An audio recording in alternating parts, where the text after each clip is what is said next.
master gifters once again. Grasslands music. Anenge student kusekondari ndakamuona ndendesa mwana kuprimary ndikazoudzwa nditicha but temporary anditenderedza brain sendambo mwanda ndaendesa mwana kuchikoro zita rake akati anonzi princess munditarisiro mwana wangu mistress makanaka makafita kuva actress ndaendesa mwana kuchikoro zita rake akati anonzi princess munditarisiro mwana wangu mistress makanaka makafita kuva actress achauya otorwa namama vake maskati isu tonana mangwana makuseni semskati misi vakasimaila vakati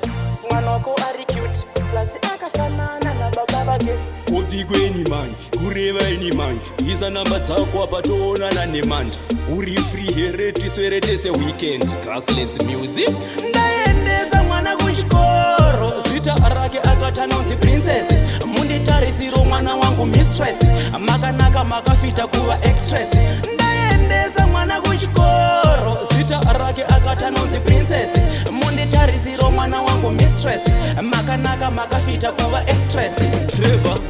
ndimbokuudza zvandakupuwa na mistress ndakutaura secret kuvhura zvinhu zviri pasi pemetress akuvigira mwana wangu mbuva mamwe maticha vanotomuchiva bati anovava anopopota vanotozviziva kanenge kane nhumbu hanzi ndivigire mbeva ndaendesa mwana kuchikoro zita rake akati anonzi princess munditarisiro mwana wangu mistress makanaka makafita kuva actress ndaendesa mwana kuchikoro zita rake akati anonzi princess munditarisiro mwana wangu mistress makanaka makafita kuva actress achauya otorwa namama vake maskati isu tonana mangwana makuseni semskati misi vakasimaila vakati